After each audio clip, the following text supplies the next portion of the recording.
Hello, my dear lovely children. Due to this pandemic situation, all schools have been locked down. So we teachers have started online classes to make connection with you all and to continue with our studies. This will help you to complete our syllabus and maintain the flow of study. So please take advantage of this opportunity. In this video, I am going to explain you lesson number 1 of English literature, The Crystal Cave. Please listen and see to the video very carefully. The Crystal Cave, written by Arup Kumar Datta. The main characters of this story are THENYAK, Grandma Camlong and CHANGUN. Taste this, Grandma Camlong said. She scooped out a ladle full of broth from the... Scooped out means took out. Ladle is a serving spoon and broth is soup. Pan over the fireplace. It smelt delicious. Delicious means very tasty. Grandma blew on the bamboo ladle to cool the broth. Then she poured a little into THENYAK and CHANGUN's open mouths. Yuck! Exclaimed THENYAK. It tastes awful. Awful means very bad. Don't like it, do you? Said Grandma with a toothless grin. Toothless means without teeth and grin is smile. But watch now. Using the ladle, she scooped up a little salt from a wooden bowl and put it into the broth. She sang a NOCTE ballad as she stirred. Ballad is a song. Then she made the children taste the broth once more. Delicious, Grandma, they said. Smacking their lips in approval. Smacking means licking. Magic, isn't it? Grandma said. The broth was tasteless before, but now it is delicious.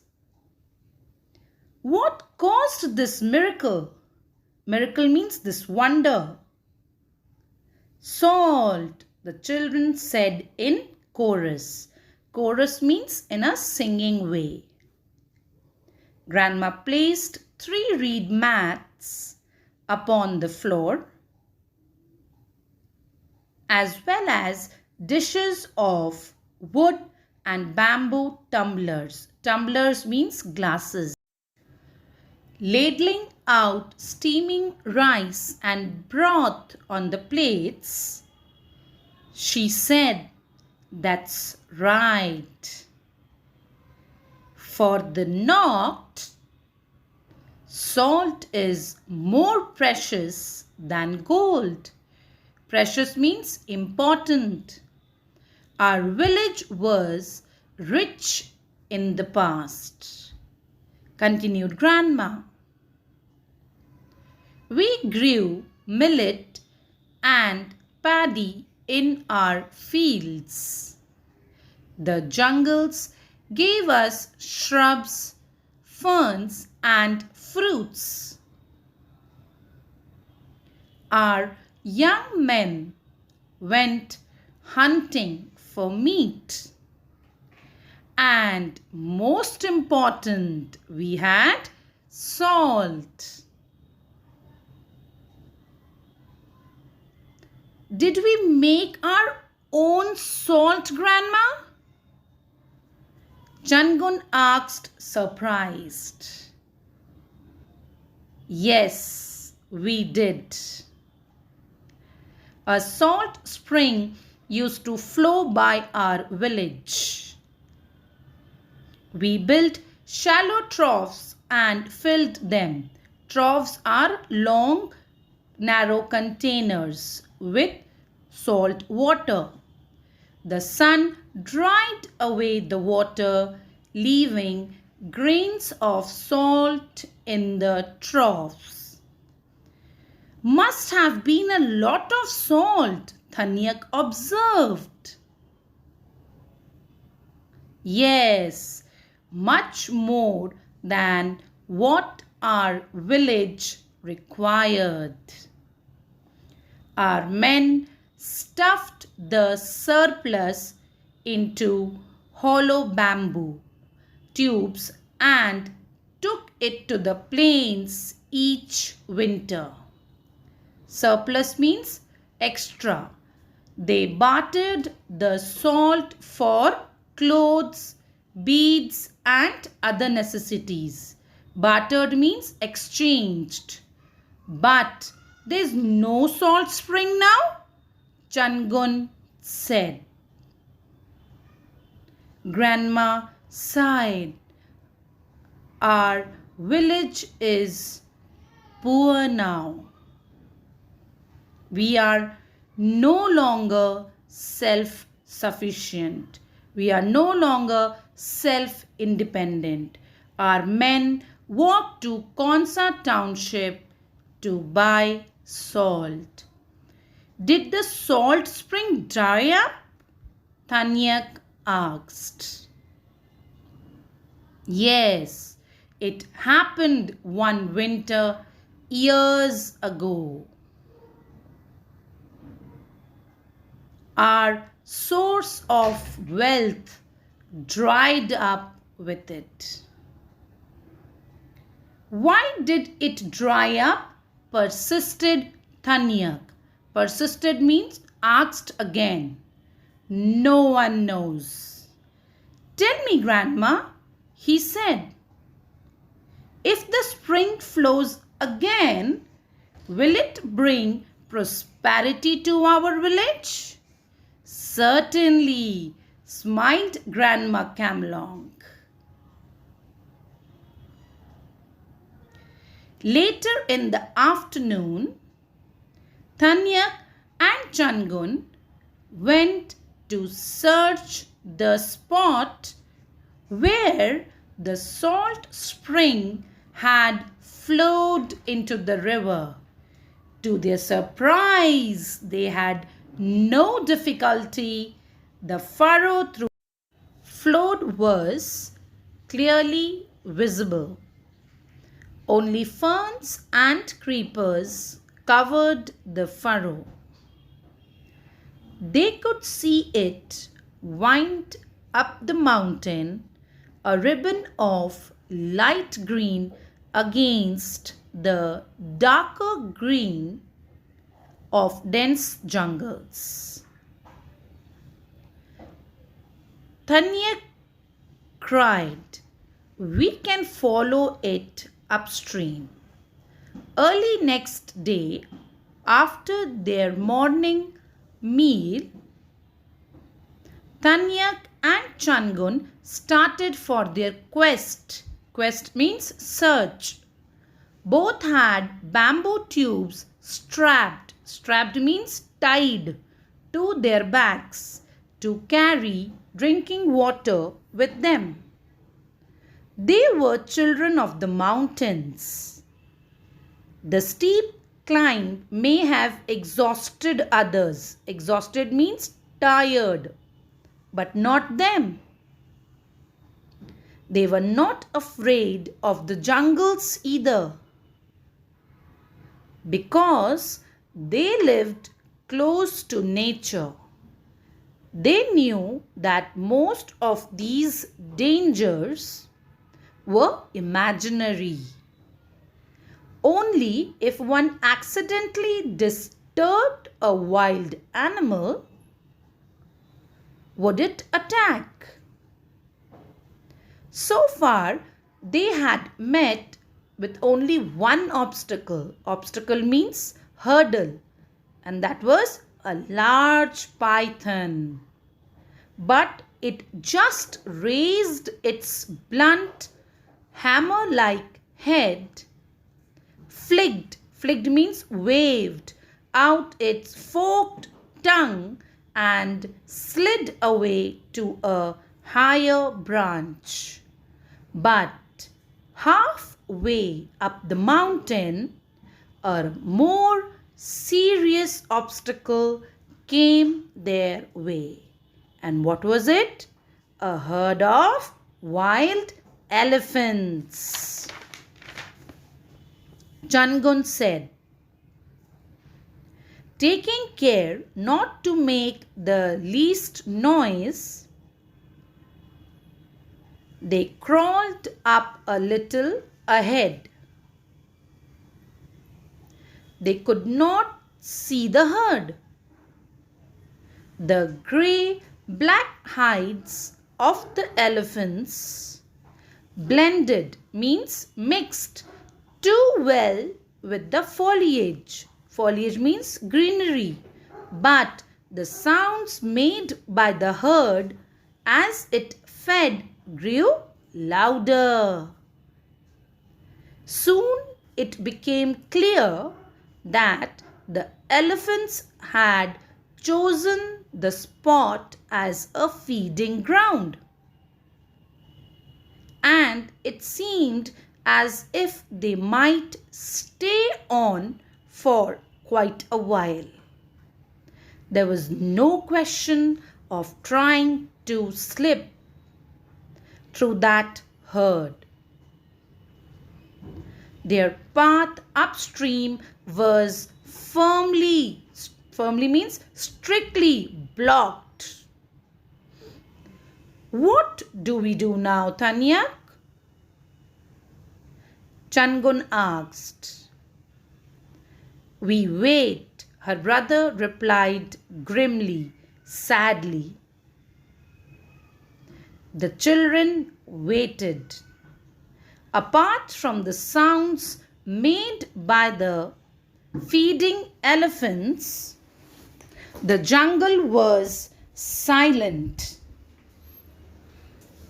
The deep hush means silence, was broken only twice by the huku call of a hooklock gibbon and a pangolin scampering. Scampering means running through the undergrowth.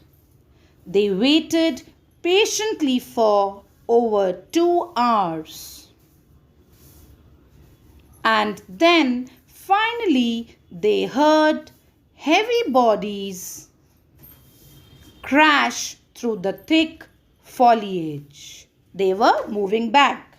The elephant herd was on the move.